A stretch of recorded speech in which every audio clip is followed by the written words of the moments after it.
What's up, girl? I just realized I was live. Sorry, guys. What's up, girl? Today's topic is about your next 10 pounds will come off when you stop emotionally eating. And here's how you can do that. Here's how you can do just that and stop emotional eating. And so, this is a super important topic because it comes up in my DMs all day, every single day. So, I've done literally over 5 videos on emotional eating. So if you would like my emotional eating mini course, that's just all about emotional eating, then give me a hashtag emo eating down below. Emo eating down below, and I will get you my emotional eating mini course that I have. And like I said, it's like 5 or 6 videos that I've done on it already. And I'm going to add this to that mini course as well once I'm done recording this. So if you are here live, then give me a hashtag live. If you are watching this on the replay at another time other than the live recording, then give me a hashtag replay, please. So my name is India, and I am an emotional eating coach, intuitive eating coach, to eat more mindfully. And so I help doctors and I help nurses and I help them to be able to lose weight without having to cut carbs or count carbs. Okay. So if you want to know how you can lose your next 20 pounds in 60 days, then give me a hashtag thickfitsecrets down in the comment section. Or DM me Thick Fit Secrets at any point in time. And if you DM it to me, then I'm going to automatically send you some bonuses and some freebies, videos, PDFs, all the things. So so the topic again is your next 10 pounds will come off when you stop emotional eating. So I have this first slide as there are literally people, scientists, engineers that are hired to engineer food in order to make it addictive. And so I think that it's super key to know this, that food is an addiction, can be an addiction, because it was a game changer for me once I realized that food can be an addiction, even though it's something that you have to have on a daily basis. That does not mean that it's not an addiction, because the thing is that when we eat, we get dopamine, we get serotonin, and actually how we absorb serotonin is through our gut. Okay, so when you get those dopamine hits, when you get those serotonin hits in your gut and you feel happy, then obviously it's going to make you want some more. And sometimes it makes you want to eat past full. Sometimes it makes you want to binge. Sometimes it just makes you want to cure or get that dopamine, get that serotonin when you're feeling like a piece of crap. Like you've had a hard shift on the job, at the nursing job, then you want to cure your eating with that dopamine, that serotonin from the food. But there are healthier ways to deal with your emotions. But I think that knowing that food can be an addiction is very key, like it was for me. Once I found out it was an addiction, then things started to register. Oh, when you have an addiction, you don't just stop cold turkey, right? So I knew that the foods that I was addicted to that weren't serving me, that weren't getting me to my goals, I couldn't just stop them cold turkey. I had to gradually wean myself off of them. And another thing that I learned that was a game changer for me was that it's easier to add things to your routine than take them away, right? Like if you were to try to take Kendra said alcohol. So if you were to try to take alcohol from an alcoholic or drugs from a drug addict, then taking that away cold turkey would not be good. It would not be healthy, right? So same thing in this same concept here is that you wouldn't take the food away, the bad foods that drive you, that you're addicted to, the foods that you're hiding in the pantry to eat. You would never want to take those away cold turkey, okay? Because then these restrictive diets that you go on, like keto, for instance, that just takes all the carbs out. And I know that you love carbs. I know you love carbs. So why cut it out? Because it's not going to be sustainable long term, right? So The thing is to gradually wean them down, and adding stuff is a lot easier. So adding water, adding more water, adding more veggies, adding more protein, adding walking 20 minutes a day, adding more to your step count. These things are going to be more helpful than just simply removing things cold turkey, like many people do when they say, oh, I'm going to go on a juice diet and I'm just going to drink liquids to lose the weight. Okay, what happens when you add actual solid food to your diet back in? Or I'm just going to go on keto and cut all my carbs. Okay, but what happens when you put all your carbs back in? Or I'm going to go vegetarian, not for like, because I feel like animals shouldn't be eaten, but because I want to lose weight. It's like, well, what happens if you have like your grandma's barbecue and you're craving some ribs? What then? Like, once you add these things back, the weight is going to come back on, if not more, because then when you've added something that you've restricted yourself for so long, then oftentimes that's where binge eating comes in. So I digress, because that's only the first slide. So the first thing is to reach out for help. Like, accountability is key. If you were an addict for alcohol, or if you were an addict for drugs, what would you do? You would reach out for help. So that's the same thing, is that like, show me your friends and I'll show you your future. So your surroundings, your circle of influence matters, believe it or not. Okay. So there's too many factors that go against you, especially in the workplace, especially at the hospital, like where you have like a pack of donuts just sitting at the nurse's station, or potlucks, or how the healthy foods are more expensive sometimes. So there's just too many things going against you. Having a stressful job at the hospital, for instance, you need a community that's online that will be able to help you, of like-minded people that are cheering you on for your goals. Okay. And coaching works because you have that expert help that's in your corner as a guide, but also has been through similar situations as you. Cool. And then the next thing besides accountability is grocery shopping right. And I drill this into my clients' heads of like, you need to grocery shop right, because if you don't, then what you put in your house, what you put in your fridge, what you put in your pantry ultimately ends up in your stomach, in your body. Okay. So it all starts with how you grocery shopping. Planning is key. So what you can do is you can do delivery, you can do curbside.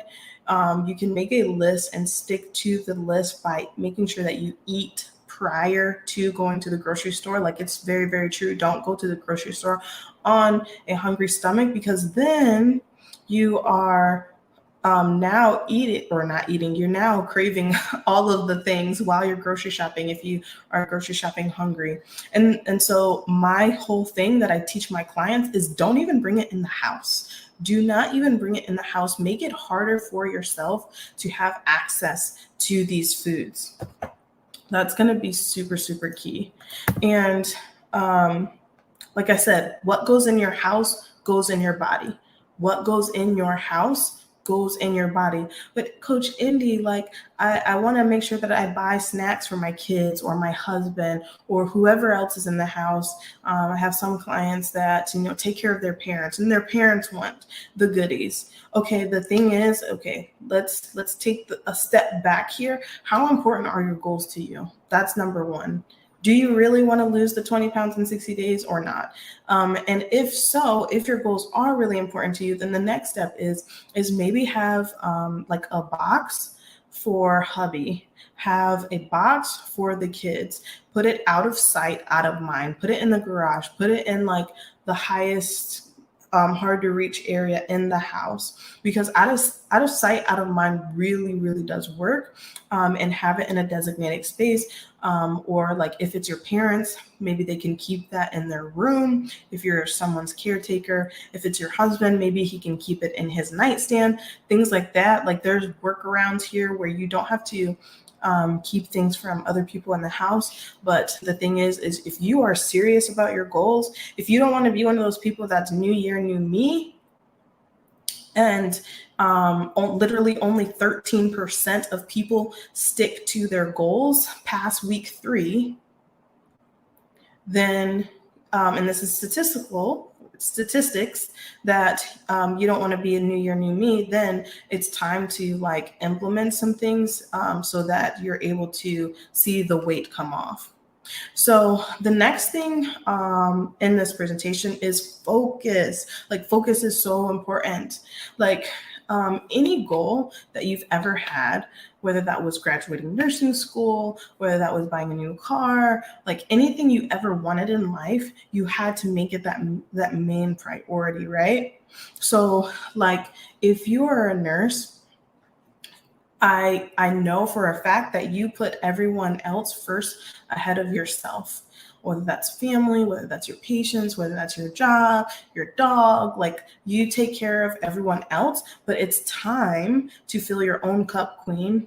Like it's literally time for you to start taking care of yourself. If you want to see the weight come off, if you want to see your dream body, if you want like to not be the new year, new me and actually have a head start on everybody else, because in 90 days, you could have 30 pounds off. And what would that do for you? What would that look like for you? How would that change the game for you? So my tips on making it your focus is a vision board, which I guide my clients on how to do. You could do a digital vision board, such as on Pinterest. You can do a whiteboard. You can do a lock screen. So like a picture, like make a collage or a picture, design your own lock screen, things like that. And then 1 second here. Just trying to edit the privacy on this to public. Okay, cool. So, but yeah, you can make it your lock screen. You can make a whiteboard, like literally anything that you can think of. Make it your focus, make it your drive. So next is make it an 80-20 rule for food. I'm actually working on this with one of my clients. Her name is Shalita. She's down 13 pounds in a month of us working together. It may have been only 3 weeks now, honestly. 13 pounds down. Congrats to Shalita. I have to tag her in this. So if you want results like Shalita, then drop in the comment section below Thick Fit Secrets, or DM me Thick Fit Secrets, and I'll immediately get you some freebies and some bonuses and surprises. But the 80-20 rule is super, super, super important. It means moderation and it means balance. It means that when you treat yourself, you're not cheating on your diet. It means that you're making a lifelong sustainable approach as opposed to being restrictive. So it means that 80% of the time you're eating for your goals and 20% of the time you're allowing for those fun foods. Okay. So that means that you're not having an all or nothing mentality. You are having healthier alternatives to your favorite foods, and that may mean recipes. And then also you can use like tea and coffee as like natural appetite suppressants as well, as another option. Cool. And I believe this is the last point, which is competence equals confidence. Being competent equals confidence. So this means that I want you to learn more about your health. Stop being in the dark about nutrition. Stop being in the dark about fitness. And if you aren't willing to teach yourself about health and fitness, then hire an expert to learn, because for however long that you choose to be in the dark about your health, that's for however long that you will continue to struggle. You will continue to struggle as long as you know nothing about nutrition or fitness. So I challenge you to have more competence, more confidence in nutrition, in fitness, because what I found when I was on my postpartum journey my youngest is 5, so 5 years ago, was that I realized that I knew nothing about nutrition. I realized that it's something that our parents don't teach us. I realized it's something that school does not teach us. And so once I took like my first nutrition course, when my daughter was around 5, or my about 5 years ago ish, then that's when I realized, like, whoa, this stuff is so deep. I never really truly understood how deep nutrition went. So, just to sum it all up, is that you want to learn more about your health. Again, competence equals confidence, and you're going to do better and excel in your journey the more that you know about your own health. Take your own health into your hands. Then, number 2 is support is key. So, having that accountability, having an online support group, everything's online nowadays, especially after COVID. So, find that support that you need. Online of a group that's cheering you on, that have similar struggles, that have similar goals, because your circle of influence matters. If you hang around people who don't care about being healthy, guess what? You're going to give off that same energy of not caring about your health either.